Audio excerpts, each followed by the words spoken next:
কুরবাতি বর্বরতার অন্ধকারে মুছে আরব জাতি বিটির জন্মে বেটার পিতা মেয়ের জন্মে বেটার পিতা খুলত নতুন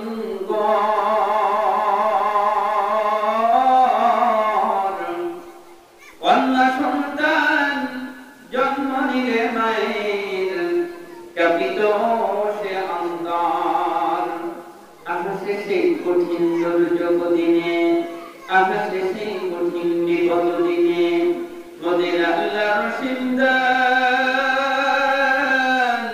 ধরণীর বুকে জন্ম নিলেন রাসূল মুহাম্মদ মুহাম্মদে কালেমা বলেন লা ইলাহা ইল্লাল্লাহ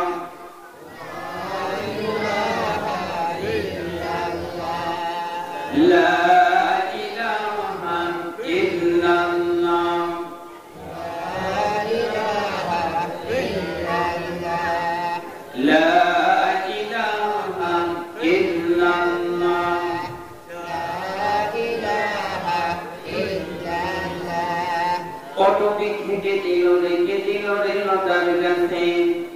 এত বড় মধু কাটিয়াতে সে মৌমাছিরা মৌটাকে দেয় মধু শিমুল গাছে গিয়ে দিল রে নরম নরম তুলা কাটিয়াতে সে চতুর মাসে জমি মাঝে ধুলা মায়ের মনে কে দিল নে আহা মায়ের মনে কে দিল নে জগৎ ভরা মায়া বসুন্ধরাতে গাছে নিজে বসলে পাই কারা দেশে ছায়া গো কারা দেশে ছায়া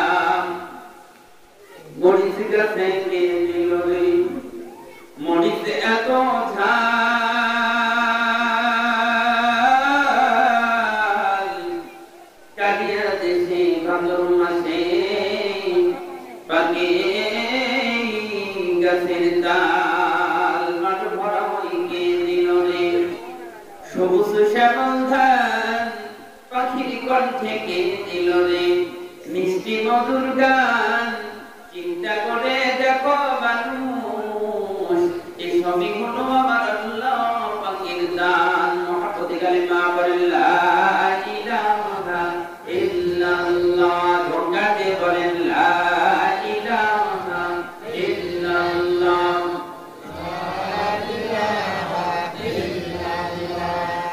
লা ইলাহা ইল্লাল্লাহ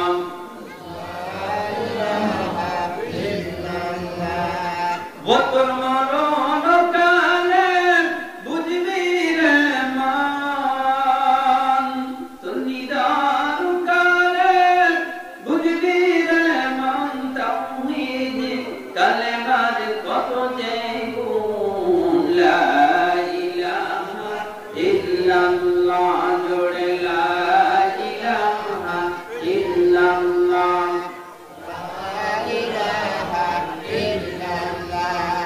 لا إله إلا الله لا إله إلا الله لا إله إلا الله محمد رسول الله صلى الله عليه وسلم উত্তরপাড়া বাইতুল নূর জামি মসজিদের উন্নয়ন কল্পে সপ্তম বার্ষিক ওয়াজ মাহফিলের সম্মানিত সুযোগ্য বিজ্ঞ সভাপতি এবং আজকের মাহফিলের সম্মানিত প্রধান অতিথি এবং মাহফিলের প্রধান বক্তা জনাব হাফেজ মাওলানা মোহাম্মদ আবু বকর সিদ্দিক তিনি সহ আমার আগে যিনি আলোচনা করলেন আমার উস্তাদ আমার শিক্ষক মাদ্রাসা নেতা জনাব মাওলানা মোহাম্মদ আব্দুল মাজিদ সাহেব শিক্ষক শামসুল ইসলামিয়া দাখিল মাদ্রাসা খতিব অত্র জামি মসজিদ। আল্লাহ তাআলা হুজুরের হায়াতের মধ্যে আল্লাহ তাআলা কথার মধ্যে আরো তারক্কি বাড়ায় দিন এবং আল্লাহ তাআলা তাকে দীর্ঘজীবী করুন, সকলে বলে আমিন। এবং মঞ্চে উপবিষ্ট আছেন গণ্যমান্য ব্যক্তিবর্গ, আমার সামনে বসা আছে আমার বাবার বয়সের মুরব্বিয়ানে কিরাম, দাড়ি পাকা চুল পাকা দিন দরদি ইসলাম দরদি আমার বাবাজিরা এবং যুবক ভাইরা, কলিজার টুকরা আমার ছোট ছোট দিনদার মুমিন মুত্তাকিন, ছোট ছোট আমার কলিজার টুকরা ছোট ছোট মুসলমান ভাইরা, পর্দার অন্তরালে পর্দা নিশি মা এবং বোনেরা, আসুন আমরা সকলেই দলমত নির্বিশেষে সে মহান সত্তার দরবারে শুকরিয়া জ্ঞাপন করি যে মহান মুনিব, যে মহান আল্লাহ সুবহানাহু ওয়া তাআলা আমাদেরকে দুনিয়ার সমস্ত কাজ থেকে বিরত রাখিয়া জান্নাতের বাগান জান্নাতুর রহমান বেহেশতের বাগানে ভিতরে আসার বসার এবং কিছু শোনার তৌফিক দান করলেন। সে আল্লাহর দরবারে শুকরিয়া জ্ঞাপন করি। সকলেই লাউড স্পিকারে সমস্ত বিকলতা, দুর্বলতা, অস্পষ্টতা, অভদ্রতা, অমনোযোগিতা সবকিছু বাদ দিয়ে রবকে খুশি করার উদ্দেশ্যে কালিমাতুল শুকর আদায় করি। আকাশ বাতাস তোলপাড় করে সকলে আওয়াজ করে বলি আলহামদুলিল্লাহ। অর্থাৎ আওয়াজটা আরেকটু বাড়ায় দিতে হবে ইনশাআল্লাহ। আরেকটা আওয়াজটা বাড়ায় দিয়ে আমরা সকলে কালিমাতুল শুকর আদায় করি, সকলে আওয়াজ করে বলি আলহামদুলিল্লাহ। লাখ কোটি দরুদ সালাম বিশ্বের মানবের প্রতি, যিনি ছিলেন সাইয়্যিদুল কাউনাইন ইমামুল মুরসালিন রাহমাতাল লিল আলামিন, যিনি ছিলেন সমস্ত নবীগণের মধ্যে শ্রেষ্ঠ নবী, যিনি ছিলেন সমস্ত পয়গম্বরের গণের শ্রেষ্ঠ পয়গম্বর, যার খেতাবে মক্কাওয়ালা, মদিনাওয়ালা, কামলিওয়ালা, নূরওয়ালা, আল্লাহ যাকে হাউজে কাউসার দান করার পর তিনি হলেন হাউজে কাউসারওয়ালা। সুবহানাল্লাহ বলেন। পৃথিবীর সমস্ত বিজ্ঞানীরা একত্রিত হইয়া বৈঠক বসিয়া বললেন, পৃথিবীর মধ্যে যদি কোন শ্রেষ্ঠ বিজ্ঞানী থেকে থাকে রাসূল আপনি শ্রেষ্ঠ বিজ্ঞানী। সুবহানাল্লাহ বলেন। দার্শনিকরা ডাকিয়া বললেন, রাসূল আপনি শ্রেষ্ঠ দার্শনিক। পৃথিবীর সমস্ত হাকিম, সমস্ত বাদশা, সমস্ত প্রাইম মিনিস্টার এক বাক্যে স্বীকার তার মতো মানুষ নাই না, দি প্রফেট মুহাম্মদ সাল্লাল্লাহু আলাইহি ওয়াসাল্লাম। তিনি শুয়ে আছেন কোথায়? মদিনা মুনাওয়ারায়। যে মদিনা মুনাওয়ারার নামটা ইয়াসরিব ছিল, নামটা নবী যাওয়ার কারণে আল্লাহ তাআলা নবীর বরকতে পরিবর্তন করে দিয়েছে। সুবহানাল্লাহ। আমার আপনার নবীর নাম আছে না নাই? ইয়াসরিব নাম ছিল, এই ইয়াসরিবকে পরিবর্তন করিয়া মদিনাতুন নবী অর্থাৎ মদিনা শহর, মদিনা শরীফ আল্লাহ তাআলা রূপান্তরিত করেছেন। এত বরকত, এত দাম। শুধু তাই নয়, তিনি যতক্ষণ পর্যন্ত জান্নাতে পা না ফেলবেন ততক্ষণ পর্যন্ত আটটা জান্নাতের একটা জান্নাতের খোলার কারো টাইম নেই। সুবহানাল্লাহ। 1,24,000 পয়গম্বর আদম আলাইহিস সালাতু ওয়াস সালাম থেকে শুরু করিয়া ঈসা আলাইহিস সালাতু ওয়াস সালাম পর্যন্ত একটা নবীর ক্ষমতা নাই জান্নাতে যাওয়ার। সেই নবীর আমরা উম্মত, দাম কম না বেশি? তাহলে সেই রাসূলের প্রতি ব্যক্তিগত চিত্তে হৃদয়ের মাঝখান থেকে সোনার মদিনায় সবুজ গম্বুজের নিচে নবী পাকের রওজায় ইশক মুহাম্মাদি ভাব নিয়ে রাসূলের মুহাম্মদ, এই চরচুক্কাসা বাইতুল নূর জামি মসজিদের প্রাঙ্গণ থেকে আমরা মদিনা মুনাওয়ারায় রাসূলের কান মোবারকে আমরা দরুদ সালাম পাঠাইতে চাই। সেই আশা ব্যক্ত নিয়ে আমরা সকলেই দরুদ সালাম পাঠ করব ইনশাআল্লাহ। রাজি সবাই? তাহলে সকলেই একটু আওয়াজ করে বলি সাল্লাল্লাহু আলাইহি ওয়াসাল্লাম। বাদান একটু প্রাণ খুলে বুক উজাড় করে রাসূলের মহব্বতে, রাসূলের প্রেমে, রাসূলের ভালোবাসায় আমরা সকলেই বলি সাল্লাল্লাহু আলাইহি ওয়াসাল্লাম।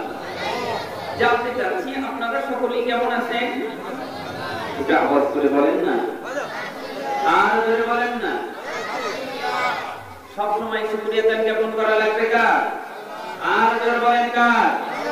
রিজিকের মালিক কে? হায়াতের মালিক কে? কে আমাদের খাওয়ায়, কে আমাদের পড়ায়, সব কিছু করে কে? তিনি রাতকে দিন, দিনকে রাত করতে পারে কে? ঘর ভাঙেন কার ছিলায়, তাই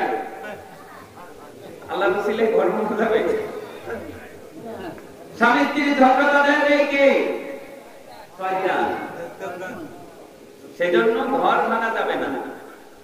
ঘর ভাঙার কাজ হলো শয়তানি, ঘর জোড়া লাগানোর কাজ হলো রব্বুল আলামিনের। কথা বলে ঠিক না? যেহেতু আল্লাহ রব্বুল আলামিন সব করেন, সেই রবের শুকরিয়া জ্ঞাপন করতে আমরা কেউ কৃপণতা করব না ইনশাআল্লাহ। সুখে থাকলেও রবের শুকরিয়া জ্ঞাপন করব, দুঃখে থাকলেও রবের শুকরিয়া জ্ঞাপন করব। জ্বর আসলেও শুকরিয়া জ্ঞাপন করতে হবে, জ্বর ছেড়ে গেলেও শুকরিয়া জ্ঞাপন করতে হবে। দুঃখে থাকলেও শুকরিয়া জ্ঞাপন করতে হবে, সুখে থাকলেও শুকরিয়া জ্ঞাপন করতে হবে। রাতেও শুকরিয়া, দিনেও শুকরিয়া। কথা বলে ঠিক না? রব্বি গায়িবিন শুকরিয়াতান, যে বেশি বেশি আদায় করবে আল্লাহ সুবহানাহু ওয়া তাআলা তার নিয়ামতের বাড়িধারা ওই বান্দার প্রতি আরো বেশি করে দিয়ে দেবে। সুবহানাল্লাহ। যেহেতু কোরআন আমরা শোনার জন্য আসি, তাই না বাবা? আমরা কি শোনার জন্য আসি?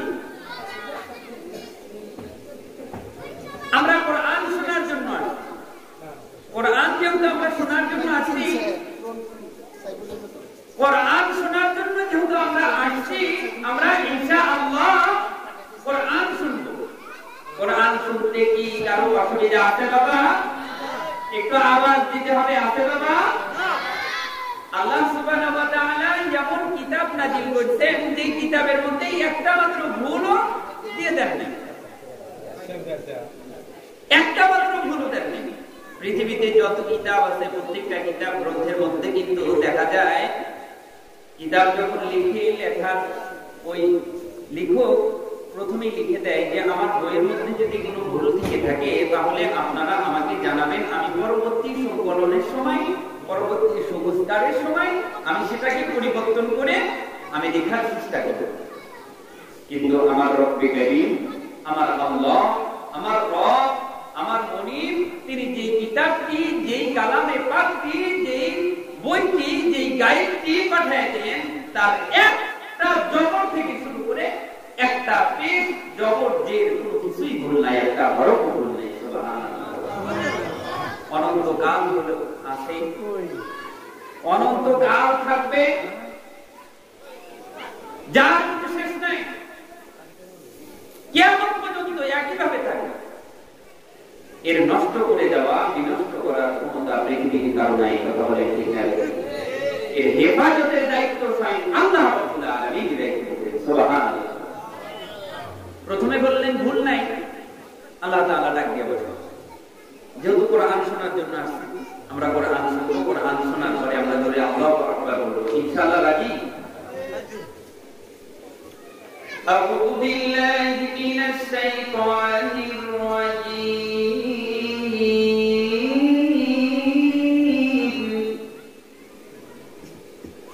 বিসমিল্লাহির রাহমানির রাহিম।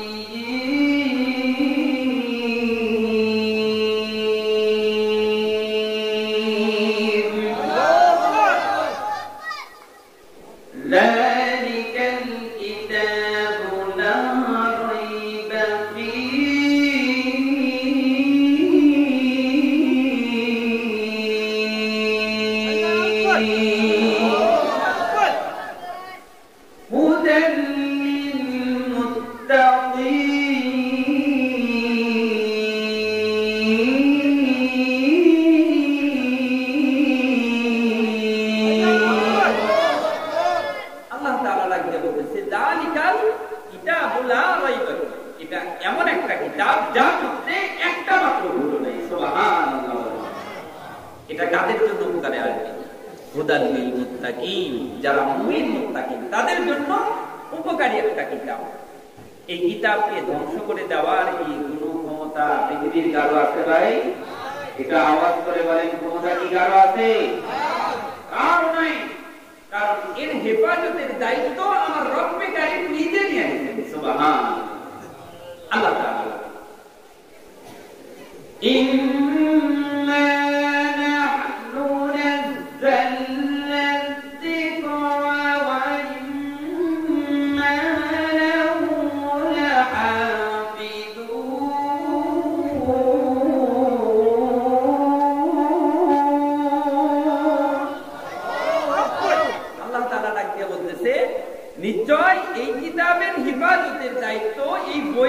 দায়িত্ব আমি আল্লাহ নিজে নিয়ে নিয়েছি। সুবহানাল্লাহ। পৃথিবীর কারো শক্তি নাই। দেখেন না পৃথিবীতে কত গান বের হলো, কত গীত বাহির হলো, কত উপন্যাস বের হলো, কত ছন্দ বের হলো, সব কোরআন হয়ে গেছে, তাই না ভাই? কিন্তু সূরা ফাতিহা আমরা যে দিনের মধ্যে বারংবার তেলাওয়াত করি, আমাদের কি কারো কাছে খারাপ লাগে? প্রত্যেকদিন নতুন নতুন আপডেট, কথা বলেন ঠিক না ঠিক? প্রত্যেকদিন নতুন নতুন লাগে। এমন কিতাব সূরা ফাতিহা, কেউ কি বলছে যে হুজুর আপনি আর সূরা ফাতিহাতে আর নামাজ পড়েন না, বিরক্ত লাগে? কেউ বলছে ভাই? কি কারণে পাক? দেখেন না শিল্পীরা এক গান গাইলে সেই গান শেষ, পরের বছর আর নাই। কথা বলে ঠিক না ঠিক? অনেকদিন আগে ছিল, আমরা যখন ছোট তখন মমতাজ গান গাইছিল, ফাইটে যায় ফাইটে যায়, তালি দেওয়ার জায়গা নাই। কথা বলেন ঠিক না ঠিক? বুকটা ফাইটে যায় বলছিল না, ওই গান কি আর চলে? চলে। তারপরে আমার বাড়ির সামনে দিয়া বন্ধু যখন বউলিয়া রঙ্গ করে ফাইটে যায় ফাইটে যায়, তাই না? এই গান কিন্তু আর চলে না। তারপরে অনেক পপুলার গান আছে, যে গানগুলো বর্তমান জামানায় প্রচলিত, কিন্তু কিছুদিন পরে ব্যান্ড হয়ে যায়, আউট হয়ে যায়, মার্কেট নাই। কথা বলেন ঠিক না?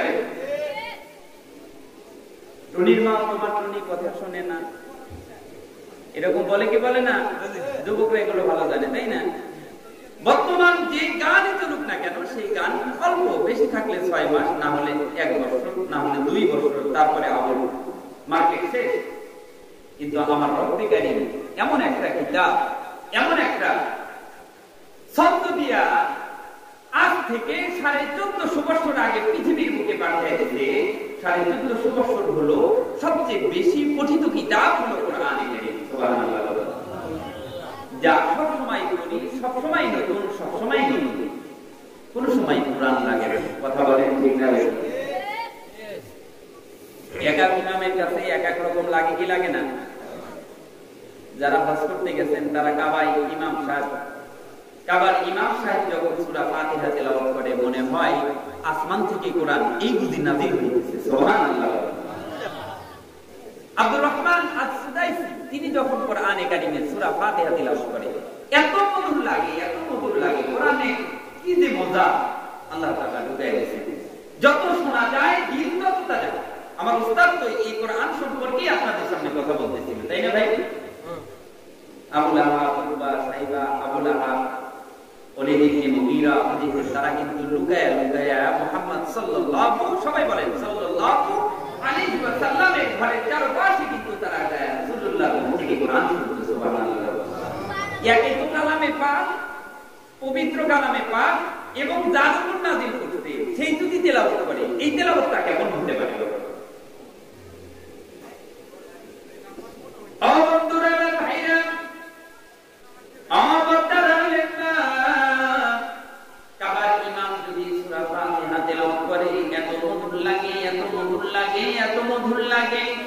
কলিজাটা মনে হয় ঠান্ডা হয়ে যায়। আল্লাহু আকবার বলেন।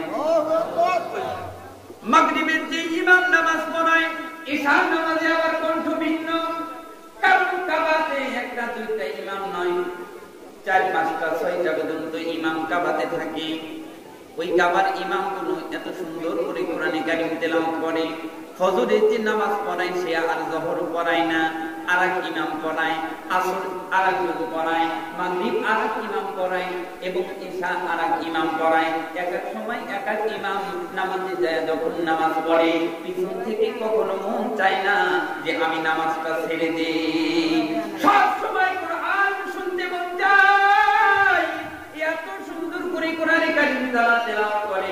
ওই কাবার ভেতরে যখন কোরআন ইমাম সাহেবরা পড়ে, মুসল্লিরা নামাজের মধ্যেই কান্না শুরু করে দেয়। আল্লাহু আকবার বলে। নামাজের মধ্যে মুসল্লিরা যখন জাহান্নামের আয়াতগুলো শুনতে পায়, তখন মুসল্লিদের দিলের মধ্যে অটোমেটিক্যালি ভয় এসে যায়, জাহান্নামের আগুনের ভয় এসে যায়। ইমাম সাহেবও কান্দে, মুসল্লিরাও কান্দে, কারণ তারা কোরআনের অর্থ বোঝে কি বোঝে না। কিন্তু আমরা বাংলাদেশের মানুষ, আমরা ইমামরাও ওই কোরআনের কারীমের অর্থ ঠিক মতো বুঝতে পারি না, আমাদের মুসল্লিরাও বোঝে না। কথা বলেন ঠিক না রে ঠিক? কিন্তু নামাজে যত খুশু খুশু, নামাজে যত আপনি মহাব্বত দিয়ে যখন আপনি নামাজ পড়বেন, এই নামাজটাই রব্বে কারীমের দরবারে কবুল হবে। সুবহানাল্লাহ বলেন। রব্বে কারীম ডাক দিয়ে বলছেন, নামাজে এত গুরুত্ব দিয়ে দিয়েছেন, ও পৃথিবীর মানুষেরা তোমরা নামাজ কামাই দিবা না, নামাজ পড়বা, নামাজ পড়বা, নামাজ পড়বা, নামাজ পড়বা কার উদ্দেশ্যে? নামাজ পড়বা কাকে খুশি করার উদ্দেশ্যে? নামাজ পড়বা একমাত্র রব্বে কারীম আমার উদ্দেশ্যে। সুবহানাল্লাহ বলেন। আল্লাহ পাক ডাক দিয়ে বলে, ভয় করবা আমাকে, ইত্তাকুল্লাহ। আল্লাহু আকবার বলেন। পৃথিবীর কোন মানুষ কাউকে ভয় করতে পারে না। কোন রাজা, বাদশা, পুলিশ, আর্মি, বিডিআর কিংবা অন্য যত মানুষ আছে, বাঘ ভাল্লুক, কোনো কিছুকে ভয় করার টাইম নাই। একমাত্র ভয় করতে হবে কাকে? আরো জোরে বলেন কাকে? আল্লাহকে ভয় করিয়া যদি আপনি নামাজে দাঁড়ান, এই নামাজের মধ্যে আপনার মন যায় কোনো বাজারে ঢুকবে না, আপনার মন যায় কোনো মার্কেটে যাবে না, আপনার মনটা সংসারিক কোনো কাজের মধ্যে যাবে না। আর আপনি যদি এমনি এমনি লোক দেখানো নামাজ পড়েন, তাহলে কিন্তু এই নামাজ আপনার কবুল হবে না। কথা বলেন ঠিক না বেঠি? ও বন্ধুরা, আমার ভাইরা, বলতেছিলাম কাবারি বাপ এত সুন্দর করে কোরআন কারীম তেলাওয়াত করে, এত সুন্দর করে কোরআন কারীম তেলাওয়াত করে, কোনো মুসল্লির খারাপ লাগে না। সুবহানাল্লাহ। সব মুসল্লি সব সময় ভালো লাগে। কেন ভালো লাগে? কোরআনে কারীম এমন একটা জিনিস, যদি কোনো কাফের কোরআনে কারীমটা যদি শ্রবণ করে, কাফেরের দিলটাও আল্লাহ গলায়া মোমের মতো বানায়, ওই কাফেরকেও মুসলমান হওয়ার জন্য আল্লাহ কোরআনের বরকতে উপযুক্ত করে দেয়। হযরত খলিফাতুল মুসলিমিন হযরত ওমর ফারুকের নাম আপনারা শুনছেন কি শোনেন নাই বাবা? খলিফাতুল মুসলিমিন হযরত ওমর, তিনি কিন্তু কোরআনে কারীমের আওয়াজ শোনার পর, কোরআনে কারীমের তেলাওয়াত শোনার পরে কিন্তু তিনি কালেমা পড়ে মুসলমান হয়ে গেছে। সুবহানাল্লাহ বলেন। খলিফাতুল মুসলিমিন হযরত ওমর যখন তার বোনের কাছ থেকে যখন সূরা তাহা যখন শুনছে, শোনার পর হযরত ওমর ডাক দিয়ে বলে, বোন দেখি কোন কালামে পাক তেলাওয়াত করি, এত সুন্দর ছন্দ, এত সুন্দর কদ্দ এবং কদ্দ আমি জীবনে কোনোদিন শুনি নাই। বোন ডাক দিয়ে বলে, ভাইজান, এই কালামে পাক, এই কদ্দটা আমার নবী মুহাম্মদুর রাসূলুল্লাহর কাছ থেকে পাইছি। আল্লাহু আকবার। তিনি আমাকে শিখাইছেন, ও ভাইজান, আপনি যদি কালেমা পড়ে মুসলমান হয়ে যান, তাহলে এই কোরআনে কারীম আপনিও পড়তে পারবেন। বন্ধুরা, ভাইরা, আপনারা সকলেই জানেন, কাবাতে অর্থাৎ মক্কাতে হযরত ওমর কিন্তু রাসূলকে মারার জন্য প্রস্তুত হয়ে গিয়েছিল। হুজুরকে মারবে, আমার দিনের পয়গম্বরকে মারবে, কিন্তু হযরত ওমরের দিনটা কোরআনে কারীমের ছোঁয়া লাগার কারণে আল্লাহ পাক পরিবর্তন করে দিয়েছে। সুবহানাল্লাহ বলেন। হযরত ওমরের দিন পরিবর্তন করতে হলো কোরআনে কারীম। এই কোরআনে কারীমের পাওয়ার আছে না নাই? সেই পাওয়ার কি আজ কমে গেছে ভাই? একটু কমে নাই। কারণ কোরআনে কারীম সবসময় নতুন, সবসময় নতুন, সবসময় ভালো লাগে। বলতেছিলাম কাবার ইমামগুলো এত সুন্দর করে কোরআনে কারীম তেলাওয়াত করে, তারা যেই সূরা দিয়া নামাজ পড়ায়, আমাদের বাংলাদেশের ইমামরা সেই সূরা দিয়া নামাজ পড়ায় কি পড়ায় না? জোরে বলেন, পড়ায় কি পড়ায় না? পড়ায়। কাবার ইমাম যেরকম সূরা ফাতিহা দিয়া আবার অন্য সূরা মিলায়া তিনি যে প্রথম রাকাত পড়ায়, দ্বিতীয় রাকাত কিন্তু আবার সূরা ফাতিহা দিয়া অন্য আরেকটা সূরা দিয়া মিলায়া পড়ায়। কথা বলেন ঠিক না বেঠি? কেমন সুন্দর করে পড়ায়, যে পড়া শুনতেই শুধু মন যায়। কাবার ইমামরা এত সুন্দর করে পড়ায়, ওইরকম ধার দুনিয়া, ওইরকম তাকবীরের সঙ্গে আমরাও কিন্তু চেষ্টা করি। কথা বলেন ঠিক না বেঠি? এই সূরা ফাতিহা কার কাছে কুরআন লাগে নাই, কারণ এমন একটা ঐশী গ্রন্থ এটা কখনো নষ্ট হবে না, কখনো বিনষ্ট হবে না। আপনি পড়লেও ওইরকমই থাকবে, না পড়লেও ওইরকমই থাকবে। আপনি যদি হাত দিয়ে ধরেন, তারপরেও এর কোনো অসুবিধা হবে না, না ধরলেও কোরআনের কোনো অসুবিধা হবে না। কথা বলেন ঠিক না বেশি? কোরআনের দাম আজও আছে, কালও থাকবে, কিয়ামত পর্যন্ত থাকবে। কথা বলেন ঠিক না বেশি? সেই জন্য কোরআনকে মহব্বত করা দরকার, আছে না নাই? একটু আওয়াজ দিয়ে বলেন, আছে না নাই? বন্ধুরা ভাইরা, এই কোরআনের জন্য সাহাবায়ে কিরাম কেমন করে জীবন দেওয়ার জন্য প্রস্তুত হয়ে গেছে। আমার রাসূলের হাতে হাত দিয়ে তারা কালেমা পড়ে মুসলমান হয়ে গেছে। একটা যুবকের ঘটনা বুখারী শরীফের হাদিস থেকে আপনাদের সামনে বর্ণনা করব ইনশাআল্লাহ। শোনার জন্য সবাই রেডি আছেন তো ইনশাআল্লাহ? কিছুক্ষণ কালা গলায় কথা বলা যাবে তো বাবা? একটু তাকবীর দিতে হবে, নারে তাকবীর। আওয়াজটা একটু বাড়ায় দিতে হবে বাবা, নারে তাকবীর। আরো একটু আওয়াজটা বাড়ায় দেন, আরো আওয়াজ আছে। জবান কার জন্য? আর জোরে বলেন, কার জন্য? আমার মতো আপনার মতো কিন্তু বোবা মানুষের কিন্তু হাত পা মুখ চোখ নাক কান সবকিছু আছে না নাই? তিনি কিন্তু কথা বলতে পারে না, কিন্তু আল্লাহ পাকের অশেষ নিয়ামত, যে নিয়ামতের দরুন আল্লাহ পাক আমাদের ঠোঁটটা শুধু নড়ে, ঠোঁটের মধ্যে থেকে অটোমেটিকলি অটোভাবে আল্লাহ পাক কথা বাহির করে দেয়। আর আসতে বলেন সুবহানাল্লাহ। ও বন্ধুরা ভাইরা, আল্লাহ পাকের নিয়ামতের শুকরিয়া বান্দা কিয়ামত পর্যন্ত করে শেষ করতে পারবে না। বন্ধুরা আমার ভাইরা, দেখেন দুইটা সুন্দর করে আল্লাহ ঠোঁট দিয়েছে। কথা কোথায় থেকে আসে আপনি আমি কি বলতে পারবো বাবা? বলতে পারবো না। আল্লাহ পাক কোরআনে কারীমের মধ্যে ডাক দিয়ে বলে, ওয়ালিসানাও ওয়া শাফাতাইন।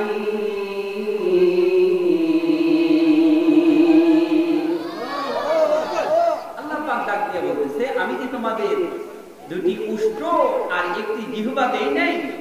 সুবহানাল্লাহ বলেন। আচ্ছা ভাই, এই জিহ্বার নিয়ামতের শুকরিয়া আদায় করেও কিন্তু আমরা শেষ করতে পারবো না। এই জিহ্বার মধ্যে আল্লাহ সুবহানাহু ওয়া তাআলা এত পরিমাণে টেস্ট গ্রহণ করা একটা মেশিন আল্লাহ তাআলা আমার আপনার মুখের মধ্যে দিয়ে দিয়েছেন, যেটা আপনি চিন্তা করলে বুঝতে পারবেন যে কত বড় নিয়ামত আল্লাহ তাআলা আপনার আমার জিহ্বার মধ্যে দিয়ে দিয়েছেন। কেমন? বিজ্ঞানীরা আজকে মেডিকেল সায়েন্স দ্বারা রিসার্চ করে দেখতেছে, একটা জিহ্বার মধ্যে আল্লাহ সুবহানাহু ওয়া তাআলা প্রায় ৩,৫০০ প্রকারের স্বাদ একটা জিহ্বার মধ্যে আল্লাহ তাআলা দিয়ে দিয়েছেন। সুবহানাল্লাহ। আচ্ছা ভাই, আপনি যদি জিহ্বার এক সাইডে অর্থাৎ এই সাইডে যদি আপনি লবণ দেন, আবার আপনি যদি বাম সাইডে যদি মিষ্টি দেন, দুইটা টেস্ট জিহ্বা বুঝতে পারবে কি পারবে না? আওয়াজ দিয়ে বলেন, পারবে কি পারবে না? তারপরে এখন খাইলেন আপনি রসগোল্লা, কিছুক্ষণ পরে খাইলেন আপনি ডাউল। এই রসগোল্লা মিষ্টি আর ডাউলের ঝাল দুইটা টের পাবে কি পাবে না? আচ্ছা বলেন তো, এই যে আমরা যা কিছু খাই, এটা জিহ্বা স্বাদ গ্রহণ করে না আপনার গলা স্বাদ গ্রহণ করে, নাকি আপনার মন স্বাদ গ্রহণ করে? ভাই জিহ্বা। তাছাড়া যদি আপনার গলার মধ্যে নল দিয়া সব দিয়া ঢুকে দেওয়া যায়, আপনি স্বাদের কিচ্ছু পাবেন না। কথা বলেন ঠিক না? স্বাদ না লাগলে কিন্তু আমরা খেতে পারি না। কিন্তু আল্লাহ তাআলা যদি এরকম একটা কাজ করে দিত যে গরুর গোশত খাইবে একটা জিহ্বা দিয়া, ছাগলের গোশত খাওয়া লাগবে আর একটা জিহ্বা দিয়া, বয়েল মাছ খাওয়া লাগবে একটা জিহ্বা দিয়া, আবার মিষ্টি খাওয়া লাগবে আর একটা জিহ্বা দিয়া, যদি এই তাল যদি আল্লাহ পালায় দিত, তাহলে আপনার আমার জিহ্বা পকেটে নিয়ে দাওয়াত খাইতে খাইতে অবস্থা কাহিল হয়ে যায়। কথা বলে ঠিক না? কারণ দাওয়াত খাইতে গেছেন, নিয়ে গেছেন আপনি গরুর গোশত খাবার দিবা, দিচ্ছে সেখানে মুরগি গোশত খাবার ব্যবস্থা, তাহলে আপনার কি অবস্থাটা না হইতো? বিজ্ঞানীরা রিসার্চ করে দেখে, একটা টেস্ট মেশিন এই জিহ্বার মধ্যে শুধু একটা দুইটা স্বাদ নয়, একটা জিহ্বার মধ্যে আমার রব্বে কারীম ৩,৫০০ প্রকারের স্বাদ ঢুকায় দিয়েছে। সুবহানাল্লাহ। আরে আওয়াজ করে বলেন সুবহানাল্লাহ। আমার আপনার যে চোখের যে মেগা পিক্সেলটা আল্লাহ তাআলা চোখ দিয়ে তৈরি করে দিয়েছেন, আমরা দেখেন না এখান থেকে কত দূর পর্যন্ত দেখতে পাই? দেখতে পাই না? দেখতে পাই। এই যে দেখতে পাই, কিসের জন্য? আল্লাহ তাআলার রহমতি, কুদরতি, বরকত আছে বলে আল্লাহ তাআলা নেক নজরে তাকায় বলে আমাদের চক্ষু দিয়ে দেখতে। আজকে দেখা যাইতেছে যে এই চক্ষু দিয়ে আমি কত নিয়ামত দেখলাম বান্দা তোমরা আমার নিয়ামতের শুকরিয়া আদায় করে শেষ করতে পারবে না। কি করা যাবে না? শেষ করা যাবে না। সেই জন্য সবসময় শুকরিয়াদের জ্ঞাপন করা লাগবে। কার? আরো বলেন কার? সুখে থাকলেও আল্লাহ, দুঃখে থাকলেও আল্লাহ। যে কথা বলতেছিলাম, এমন কোনো কিছু নাই, এমন কোনো সলিউশন, এমন কিছু নাই যে আল্লাহ তাআলা কোরআনের মধ্যে সেটা দেয়নি। সব কিছুর সমাধান দিতে পারে কি? আল কোরআন। সকলে বলেন সব কিছুর সমাধান দিতে পারে আল কোরআন। সমাধান চাও যদি জীবনে মরণে, ফিরে যাও খুঁজে নাও চোখ রাখো কোরআনে। এ তো চির অম্লান চির মুক্তির দান, এ যে মহাবাণী খোদারি কালামে পাক। আল্লাহু আকবার। সবকিছু খুঁজে পাওয়া যাবে এই কোরআনে কারীমের মধ্যে। সেই পড়ি না ধরি না, তাই আমরা বিপদে। কথা বলেন ঠিক না? কিন্তু সাহাবায়ে কেরাম কোরআনের জন্য কত কষ্ট তারা না করেছে। বুখারী শরীফের হাদিসের মধ্যে থেকে একটি ছোট একটি সাহাবীর কথা, যুবকের কথা আপনাদের সামনে বর্ণনা করার চেষ্টা করব। সাহাবীর নাম ছিল, ইসলাম কবুল করার আগে নাম হলো আব্দুল উজ্জা। কি বাবা? একটু আওয়াজ করে বলেন, আমার সাথে একটু কথা বলতে হবে। নাম কি? আব্দুল উজ্জা। বানি মক্কায় এই আব্দুল উজ্জার বাবা দুনিয়াতে নেই। একটু খেয়াল করে শুনতে হবে। আব্দুল উজ্জার বাবা দুনিয়াতে নাই, মাও দুনিয়াতে নেই, ইতিম। কোন বর্ণনায় আছে আব্দুল উজ্জার বাবা আছে, মা নাই, আপন মা নাই, কিন্তু বাবা অন্য জায়গায় বিবাহ করছে। বিবাহ করলে বাবা যদি অন্য জায়গায় বিবাহ করে, তাহলে কি সব সন্তানের কি ওইরকম দাম ওই সৎ মায়ের কাছে থাকে? ভাই, নিজের আপন মায়ের মতো তো আর মা হয় না। গর্ভধারিণী মা যে জন্ম দিচ্ছে, তার মতো আপন পৃথিবীর বুকে আর কেউ নেই। সারা পৃথিবীর সমস্ত মানুষের ভালোবাসা যদি এক পাল্লায় তুলে দেওয়া যায়, মার ভালোবাসা যদি এক পাল্লায় তুলে দেওয়া যায়, মার ভালোবাসাটাই ভারী হয়ে যাবে। পৃথিবীর সবাই ভালোবাসে স্বার্থ দেখে, মা নিঃস্বার্থভাবে সন্তানকে ভালোবাসে। সুবহানাল্লাহ। কারণ তিনি তো আমাদের পেটের মধ্যে রাখছেন, তাই না ভাই?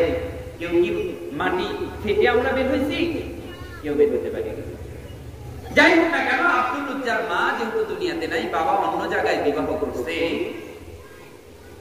আব্দুল উজ্জা তখন মক্কাতে থাকাকালীন মুহাম্মদ, সকলে বলেন সাল্লাল্লাহু আলাইহি ওয়াসাল্লাম, মুহাম্মদ সাল্লাল্লাহু আলাইহি ওয়াসাল্লামের আচার আচরণ, তার কথাবার্তা, তার বাচনভঙ্গি, তার মানুষের সাথে কথা বলার ধরন, তার চেহারা, সবকিছু আব্দুল উজ্জার ভালো লাগে। বয়স মাত্র 14 বছর। কয় বছর বাবা? 14 বছর। চাচার বাড়িতে যেহেতু থাকে আব্দুল উজ্জা, চাচার বাড়িতে থাকতেছে, বাবা মা দুজনই নাই, কিংবা সৎ মা আছে, বাবাও আর দুনিয়াতে নেই। In the mean time Abdul Uzza একেবারে ইতিম, মা বাবা দুজনই নাই। এখন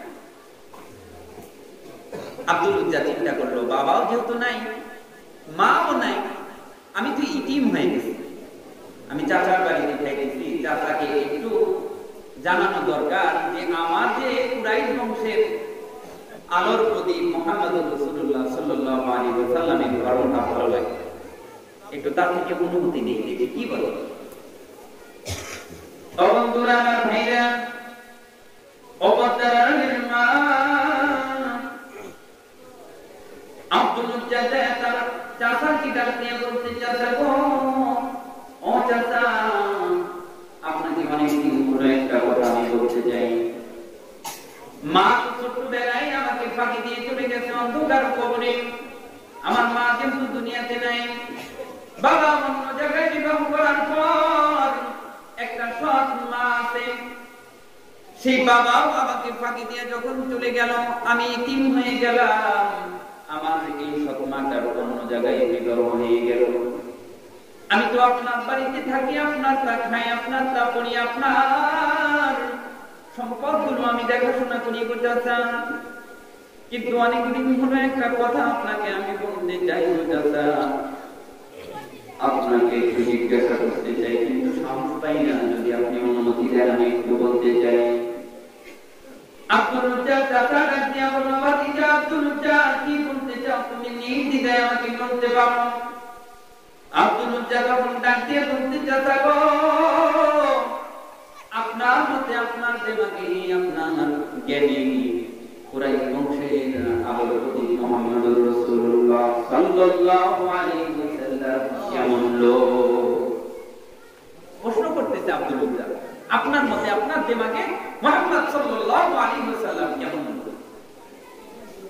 আব্দুল উজ্জা চাচা ডাক দিয়ে বলতেছে, ভাতিজা রে, আমার মতে আমার দেমাগে আমার জ্ঞানে আমি যতটুকু বুঝি তার মতে আমি দেখতেছি মক্কার মধ্যে যদি কোনো একটা ভালো লোক থেকে থাকে, ভালো মানুষ থেকে থাকে, সেটা হলো আব্দুল্লাহ গোলাম মুহাম্মদুর রাসূলুল্লাহ সাল্লাল্লাহু আলাইহি ওয়াসাল্লাম। আব্দুল উজ্জা ডাক দিয়া বলতেছে, চাচা গো, তাহলে তার ধর্মটা, যে ইসলাম ধর্মটা আপনার কাছে কেমন লাগে? আব্দুল উজ্জা প্রশ্ন করার পরে চাচা ডাক দিয়ে বলে, ভাতিজা রে, আমার ওই ধর্মটা বেশি ভালো লাগে না। আব্দুল উজ্জা ডাক দিয়ে বলে, চাচা গো, আপনি কি ওই ধর্মে কি ডাইরেক্ট হয়ে যাইবেন নাকি আপনি কি এই ধর্ম থেকে ওই ধর্মে চলে যাবেন নাকি? আপনি কি মুসলমান হবেন নাকি গো চাচা? চাচা ডাক দিয়ে বলে, না না, আমি পশ্চিমকালেও আমি মুসলমান হতে পারি না, আমি আমার বাপ দাদার ধর্মে আমি চুনকালি দেব না। আব্দুল উজ্জা ডাক দিয়ে বলে, চাচা গো, আপনি সত্যি করে কি মুসলমান হবেন না গো চাচা? আব্দুল উজ্জা চাচা ডাক দিয়ে বলে, না না, আমি কখনো মুসলমান হতে পারি না, আমি এই কাজ করবো না, কিন্তু সে যে ভালো লোক এটা আমি মেনে নেব। আব্দুল উজ্জা মুহূর্ত দেরি নয়, মুহূর্ত দেরি নয়, আব্দুল উজ্জা ডাক দিয়ে বলে, চাচা গো, আপনাকে সম্মুখে রাখিয়া আমি তাওহীদের কালেমা পড়ি আমি এখনই মুসলমান হয়ে গেলাম। আব্দুল উজ্জা চাচার সামনে পড়ে নিলেন, আশহাদু আল্লা ইলাহা ইল্লাল্লাহু ওয়াহদাহু লা শারীকা লাহু ওয়া আশহাদু আন্না মুহাম্মাদান আবদুহু ওয়া রাসূলুহু। আব্দুল উজ্জা পড়ে নিলেন, লা ইলাহা ইল্লাল্লাহু মুহাম্মাদুর রাসূলুল্লাহ। সকল বলেন সাল্লাল্লাহু আলাইহি ওয়াসাল্লাম। যখন মুসলমান হয়ে গেল, মুসলমান হয়ে যাওয়ার পর আব্দুল উজ্জা চাচার সামনে মুসলমান হয়ে যাওয়ার পর চাচা ডাক দিয়ে বলে, ভাতিজা রে, তোমার এত বড় সাহস, তুমি আমার সামনে কেমন করিয়া, আমার চোখের সামনে কেমন করিয়া তুমি কালেমা পড়ে মুসলমান হয়ে যাও? এটা তো আমি কখনো মেনে নিতে পারি না। ভাতিজা, এই অপমান কিন্তু আমি সহ্য করব না, আমি এই অপমান কিন্তু সহ্য করতে পারি না রে ভাতিজা। ও ভাতিজা, তোমার কেমন করিয়া তোর সাহস হইল তুমি আমার সামনে কালেমা পড়ে মুসলমান হও? আব্দুল উজ্জা ডাক দিয়া বলে, চাচা, আপনার কাছে আমি একটু অনুমতির অপেক্ষায় ছিলাম, কারণ আমার বাবা যেহেতু দুনিয়াতে নাই, আমি আপনাকে মুরব্বী মানি, আপনাকে যেহেতু মানি, আপনি মুরব্বী মানি বলে আপনাকে একটু জিজ্ঞাসা করার আমি একটু ইখতিয়ার মনে করেছিলাম। আর আপনি যখন পরিষ্কারই আপনি নিষেধ করে দিলেন আপনি কালেমা পড়ে মুসলমান হবেন না, সেই জন্য আপনাকে সম্মুখে রাখিয়াই আমি তাওহীদের কালেমা পড়ে মুসলমান হয়ে গেলাম। চাচা ডাক দিয়া বলে, ভাতিজা, এর পরিণাম কিন্তু ভালো হবে না, এর পরিণাম কিন্তু খুবই ভয়ানক হবে। ভাতিজা ডাক দিয়া বলে, চাচা গো, কালেমার জন্য যদি আমার জীবন চলে যায় তাতে কোনো অসুবিধা নাই। আল্লাহু আকবার বলে, কালেমার জন্য যদি আমার রক্ত এই জমিনে ঝরে আমার কোনো চিন্তা নাই, কারণ দুনিয়াতে আমার রক্ত আপনি ঝরায়া আমাকে কবরে পাঠিয়ে দিবেন, কবরে যাওয়ার পরে আল্লাহ পাক আমাকে জান্নাতুল ফিরদাউসের আবহাওয়া কবরের মধ্যে প্রবাহিত করে দিবে। ও চাচা, ভয় দেখেন না, ভয় পাই না, ভয় পাই না, ভয় পাই একমাত্র আমার রব্বে কারীমকে। ইত্তাকুল্লাহ, আমার আল্লাহকে ভয় পাই। আমি আর কাউকে ভয় পাই না। ও বন্ধুরা, ভাইরা, ও পদ্মার আড়ালের মা, আব্দুল উজ্জা তখন চাচাকে এই কথা বলার পর চাচা ডাক দিয়া বলে, ভাতিজা রে, তুমি যে তোমার বাবার যে সম্পদগুলো পাবা, এই সম্পদ কিন্তু আমি তোমাকে দেব না। এই সম্পদ থেকে তোমাকে কিন্তু আমি বঞ্চিত করব। তোমাকে একটা সম্পদ আমি দেব না। তোমার বাবার জমি জমা যা কিছু আছে কিছু কিন্তু দেব না রে ভাতিজা। চাচাকে লক্ষ্য করে আব্দুল উজ্জা ডাক দিয়া বলে, ও চাচা, কালিমার জন্য সব চাহিদা দিতে রাজি আছি, জমি জমা কিছু দরকার নাই। আমি মুহাম্মদ নবীকে পাইছি, আমার সব পাই গেছি। ও বন্ধুরা, ভাইরা, আব্দুল উজ্জা চাচা ডাক দিয়া বলতেছে, ভাতিজা রে, ও ভাতিজা, এর পরিণাম কিন্তু খুবই খারাপ হবে। আব্দুল উজ্জা ডাক দিয়া বলে, চাচা, কতই বা খারাপ হবে, মারবেন, মেরে ফেলেন, কোনো সমস্যা নাই। আব্দুল উজ্জা চাচা ডাক দিয়ে বলতেছে, ভাতিজা রে, তুমি যখন এরকম আমার মুখের সামনে তর্ক করতেছো, আমার সাথে মুখে মুখে বেয়াদবি করতেছো, ভাতিজা রে, তোর বাবা দুনিয়াতে নাই, তোর মাও দুনিয়াতে নাই। এতদিন হলো যে তোকে আমি যে কাপড় চোপড় তোর যা কিছু লাগে সব কিন্তু আমার টাকা, আমার কেনা, আমার সম্পদের, এই সম্পদগুলো দিতে হবে। আব্দুল উজ্জা ডাক দিয়ে বলে, চাচা, ইমানের জন্য, কোরআনের জন্য, নবীর জন্য আমি সব চাইদা দিতে রাজি আছি।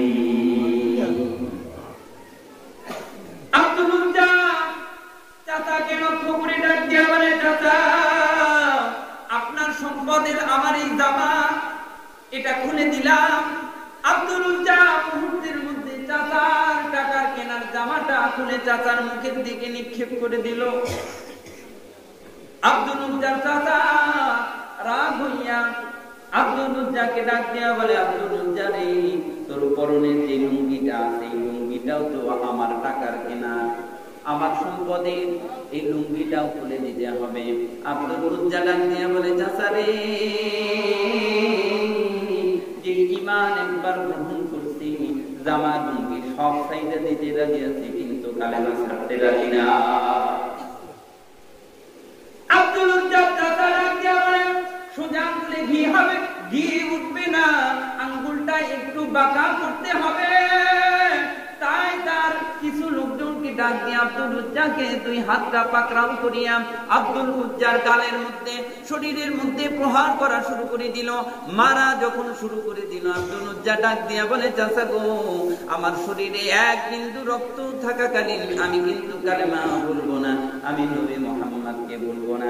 কিন্তু ইন দা মিন টাইম, ওই সময় আমার নবী কিন্তু মক্কাতে নাই। নবী তখন মক্কা থেকে হিজরত করে মদিনাতে চলে গেছে।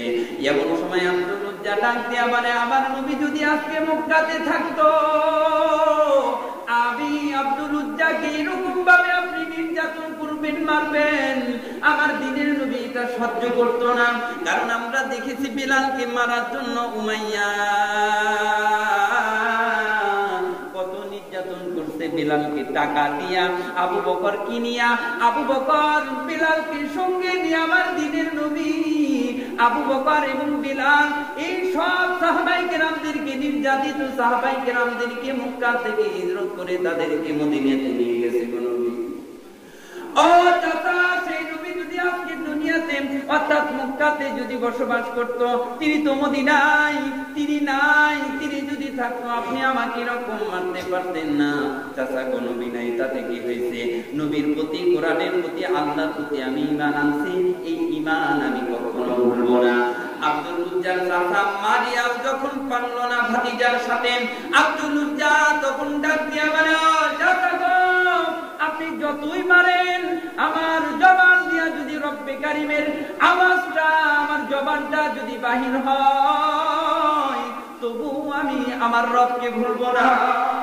আমার রবকে আপনি ভুলাইতে পারবেন না, আমার নবীকে আপনি ভুলাইতে পারবেন না। চাচা এক পর্যায়ে চাচা ডাক দিয়া বলতেছে, ভাতিজা, পরনের কাপড় চোপড়গুলো খুলে দাও।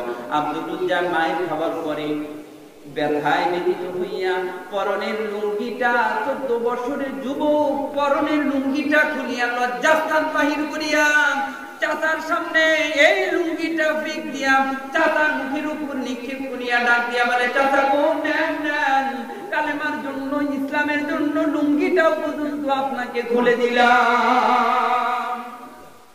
আপনারাই বলেন তো বাবা, আপনাদের গ্রামের আমাদের এই সিরাজগঞ্জ জেলার কোন যুবককে যদি বলি বাবা তোমাকে 1000 টাকা দেব কিংবা 1 লাখ টাকা দেব, তুমি 1000 মানুষের সামনে উলঙ্গ হও, হবে কি বাবা? আল হায়াউ শুবাতুম মিনাল ঈমান। আল্লাহ রাসূল হাদিস শরীফের মধ্যে ডাক দিয়া বলছে লজ্জা শরম হলো ঈমানের অঙ্গ। কথা বলেন ঠিক না বেঠিক? কিন্তু আব্দুল উজ্জার ক্ষেত্রে কিন্তু ভিন্ন, তিনি ইসলামের জন্য উলঙ্গ হয়েছে। কথা বলেন ঠিক না বেঠিক? ও বন্ধুরা ভাইরা, আমার দেশের অনেক মহিলা মা বোনেরা এই দেশকে স্বাধীনতা করার জন্য, স্বাধীন করার জন্য বিজয়ের মাস, এই তো 16ই ডিসেম্বর আসতেছে বাবা, এই বিজয়ের মাস আসতেছে। আমার অনেক অনেক লক্ষ লক্ষ মা বোনের ইজ্জতের বিনিময়ে কিন্তু আমরা এই দেশের ইঞ্চি ইঞ্চি মাটি পাইছি। কথা বলেন ঠিক না বেঠিক? ও বন্ধুরা ভাইরা, দিনের জন্য ইসলামের জন্য আব্দুল উজ্জা উলঙ্গ হয়ে গেলেন। হাদিস শরীফের মধ্যে আছে আব্দুল উজ্জা এরকম 2টা হাত দিয়া লজ্জাস্থানটা এরকম করে নিবারণ করিয়া, এরকম করিয়া 2 উরুর উপর হাত দিয়া একটা দৌড় মারছে চাচার দরবার থেকে চলে গিয়া। সৎ মা অন্য জায়গায় বিবাহ হয়ে গেছে, অন্য জায়গায় যাইয়া সৎ মার ঘরের দরজায় যাইয়া লক করে, মা ঘরের দরজাটা খুলে দাও গো মা। ভিতর থেকে সন্তানের আওয়াজ শোনার পর সৎ মা ডাক দিয়া বলে, ও বেটা আব্দুল উজ্জা কি হইছে? আব্দুল উজ্জা ডাক দিয়া বলে, মা গো তাড়াতাড়ি ঘরের দরজাটা খুলে দাও না মা, আমি একটা বিপদে পড়ে আছি তোমার কাছে। হাদিস শরীফের মধ্যে আছে আব্দুল উজ্জার সৎ মা যখন ঘরের দরজাটা খুলছে, ঘরের দরজাটা খুলিয়া সন্তানের এই বিবস্ত্র অবস্থা দেখিয়া আব্দুল উজ্জার মা 2 হাত দিয়া তার 2টা চোখটা এরকম বন্ধ করিয়া ডাক দিয়া বলে, বাবা আব্দুল উজ্জা তোমার এই অবস্থা কেমন করে হলো? আব্দুল উজ্জা ডাক দিয়া বলে, মা গো কথা বলার বেশি টাইম নাই গো মা, তাড়াতাড়ি আমাকে ঘরের মধ্যে থেকে কোনো কাপড় চোপড় থাকলে দাও, আমি কাপড় দিয়ে আমার লজ্জাস্থানটা নিবারণ করতে চাই গো মা। ঘরের মধ্যে তখন মা চক্ষুটা বন্ধ করে ঢুকলো। ঢোকার পর ঘরের মধ্যে থেকে একটা কম্বল নিল। এই কম্বল নিয়া এই কম্বলটা 2টা পার্ট, একটা পার্ট দিয়ে আব্দুল উজ্জার লজ্জাস্থানটা নিবারণ করলো, আর একটা পার্ট দিয়ে আব্দুল উজ্জার গাটা ঢাকলো। গাটা ঢাকার পর আব্দুল উজ্জার সৎ মায়ের কাছ থেকে বিদায় নিয়া মাকে ডাক দিয়া বলল, মা গো আজকে যেহেতু নবী মুহাম্মদ আজকে দুনিয়াতে অর্থাৎ মক্কাতে নাই, আমি মক্কাতে আর থাকতে চাই না গো মা, আমি এই মুহূর্তে তোমার কাছ থেকে আমি মদিনা মুনাওয়ারায় রাসূলের দরবারে যাইতে চাই। মার কাছে সমস্ত ঘটনা খুলে বলছে। মা ডাক দিয়ে বলছে, বেটা রে যা যা, আমি শুনছি মক্কার মধ্যে যদি কোনো ভালো লোক থাকে সেটা হলো মুহাম্মাদুর রাসূলুল্লাহ সাল্লাল্লাহু আলাইহি ওয়াসাল্লাম, তার দরবারে যদি যাও ও বেটা তোমার কোনো সমস্যা হবে না। আব্দুল উজ্জা একটা পাট পরনে পরিয়া লজ্জাস্থানটা নিবারণ করিয়া আর একটা পাট গায়ের উপর দিয়া আব্দুল উজ্জা মরুভূমির প্রান্ত দিয়া, পাহাড়ের পদতলি দিয়া, অলি গলি দিয়া, জঙ্গলের মধ্যে দিয়া, মরুভূমির প্রান্তর দিয়া হেঁটে হেঁটে হেঁটে হেঁটে আব্দুল উজ্জা রওনা করতে মক্কা থেকে মদিনার দিকে। এই আব্দুল উজ্জার বয়স 14 বছর, জীবনে কোনোদিন মদিনার পথ দিয়ে হাঁটেনি।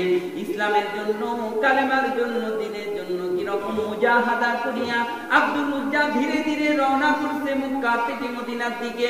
যাইতে যাইতে অনেক দূর যায়, দিন গুনিয়া রাত আসে, রাত গুনিয়া দিন আসে। আব্দুল উজ্জা জিজ্ঞাসা করে, কোন পথ দিয়া মক্কা, কোন দিক দিয়া মদিনাতে যেতে হয় আমাকে একটু বলে দাও। লোকজনদেরকে জিজ্ঞাসা করিয়া করিয়া আব্দুল উজ্জা ধীরে ধীরে একেবারে মদিনা মুনাওয়ারায় যখন অনেক কয়েকদিন পরে যখন পৌঁছে গেল, কারণ আব্দুল উজ্জার যাওয়ার তো কোনো বাহন নাই, 2টা পা ছাড়া। কথা বলেন ঠিক না বেঠিক? আওয়াজ করে বলেন ঠিক না বেঠিক? আব্দুল উজ্জা হেঁটে হেঁটে এক পর্যায়ে মসজিদে নববীর পাশে যখন যাইয়া দাঁড়াইছে, মসজিদে নববীর বারান্দায় যাইয়া আব্দুল উজ্জা হাজির। ভিতর থেকে রাসূলের মিষ্টি কণ্ঠের আওয়াজটা আব্দুল উজ্জার কানে যখন আসিয়া পড়ল, আব্দুল উজ্জা দাঁড়ায়া মসজিদে নববীর বারান্দার পাশে দাঁড়ায়া কান্দে। একজন সাহাবী দেরি করে মসজিদে নববীতে আসতেছে, তিনি দেখলেন যে বারান্দায় একটা লোক, পরনে কাপড় ছিন্ন ছিন্ন, কেমন যেন মাথার চুলটা খুশকো খুশকো, মাথার চুলের মধ্যে কেমন যেন বালি দেখা যায়, মনে হয় কয়দিন হলো গোসল করে না, পাগল পাগল লাগতেছে। ওই সাহাবীটি জিজ্ঞাসা করলেন, ভাইজান আপনার বাড়ি কোথায়? আব্দুল উজ্জা ডাক দিয়া বলে, আমার বাড়ি মক্কায়, আমি আসছি মুহাম্মদুর রাসূলুল্লাহর হাতে হাত দিয়া কালেমা পড়ে মুসলমান হওয়ার জন্য। ও বন্ধুরা, ভাইরা, ওই সাহাবীটি ডাক দিয়া বলল, ভাইরে তুমি একটুখানি অপেক্ষা করো, আমি দিনের নবীর কাছ থেকে একটু অনুমতি নিয়ে আসি। সাহাবীটি আসিয়া রাসূলের দরবারে ডাক দিয়া বলল, আসসালামু আলাইকুম ইয়া রাসূলুল্লাহ। নবী গো, একটা যুবক, একটা উস্কো খুস্কো চুল, পোশাক সেরকম দামি না, পোশাকটা পরনে কেমন যেন পাগল পাগল লাগতেছে গো নবী। যুবক মানুষ আপনার সাথে দেখা করার জন্য আসে। দিনের নবী ডাক দিয়া বলে, ও সাহাবী রে, ওই লোকটাকে ঘরের মধ্যে আসতে বলো। সাথে সাথে যখন আব্দুল উজ্জাকে বাইরে থেকে ভিতরে নিয়ে যাওয়া হলো, নবী ডাক দিয়া বলতেছে, যুবক রে তোর নাম কি? তখন যুবক আব্দুল উজ্জা ডাক দিয়া বলে, মুহাম্মদ নবী গো, ও প্রাণের নবী, ও ভালোবাসার নবী, আমার নাম হলো আব্দুল উজ্জা, আমি মক্কা থেকে আসছি নবী গো। চাচা আমার ঈমান আনার কারণে চাচা আমাকে সম্পত্তি থেকে বঞ্চিত করছে। একটু যে সব ঘটনা নবীর কাছে খুলে বললেন। এক পর্যায়ে ওই যুবক ডাক দিয়া বলল, নবী গো, ঈমান আনার কারণে চাচা আমার জামা লুঙ্গি সব রাইতে দিয়া দিছে, আমাকে কিছু দেয় নাই গো নবী। এই বলিয়া যখন টুকরে টুকরে কান্দে, নবী ডাক দিয়া বলেন, সাহাবীরে তোমাদের মধ্যে কার আছে একটা জামা, সেই জামাটা আমার এই নতুন সাহাবীকে, তোমার এই ভাইকে তুমি দান করে দাও। সাথে সাথে একজন সাহাবী দাঁড়ায় ডাক দিয়া বলল, নবী গো, আমার পরনের কাপড় আমি নতুনটা আমি তাকে দান করে দিলাম। আর একজন লুঙ্গি দিয়ে দিল, আর একজন জামা দিয়ে দিল। আব্দুল উজ্জাকে সুন্দর করে গোসল করাইলেন। নবী আমার সাহাবায়ে কেরামদেরকে বললেন, ও সাহাবীরা রে, আব্দুল উজ্জাকে সুন্দর করে গোসল করায়া পবিত্র করিয়া মসজিদে নববীর মধ্যে নিয়ে আসো। আব্দুল্লাহকে, আব্দুল উজ্জাকে আর এরকম রাখা যাবে না। আব্দুল উজ্জাকে এখনই কালেমা পড়ে আমি মুসলমান বানায় দিব।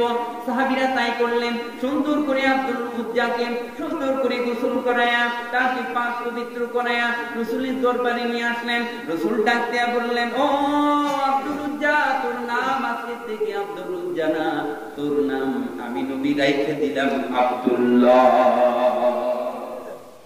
নাম কি? আব্দুল্লাহ। হাদিস শরীফের মধ্যে আছে দুইটা নাম আল্লাহর কাছে সবচেয়ে বেশি প্রিয়। কয়টা নাম বাবা? আওয়াজ করে বলেন, কয়টা? দুইটা। একটা হলো আব্দুল্লাহ, আরেকটা হলো আব্দুর রহমান।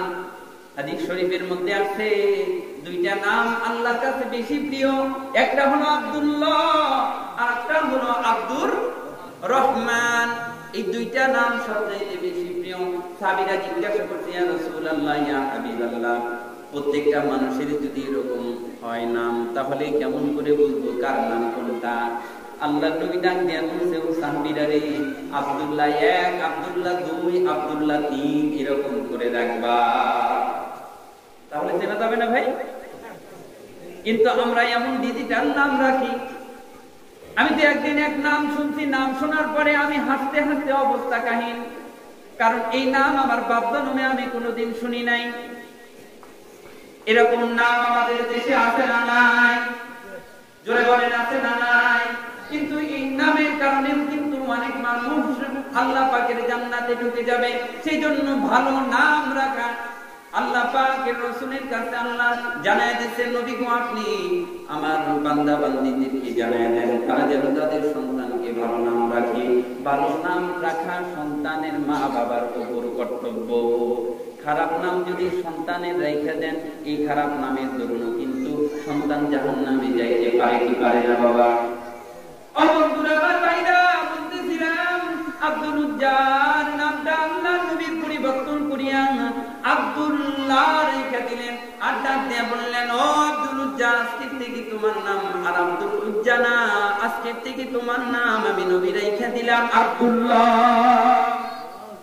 ও বন্ধুরা আমার ভাইরা, সাহাবায়ে কেরামদেরকে আল্লাহ নবী ডাক দিয়ে বলল, সাহাবীরা রে, আব্দুল্লাহ বড় কষ্ট করিয়া মক্কা থেকে এখানে আসছে।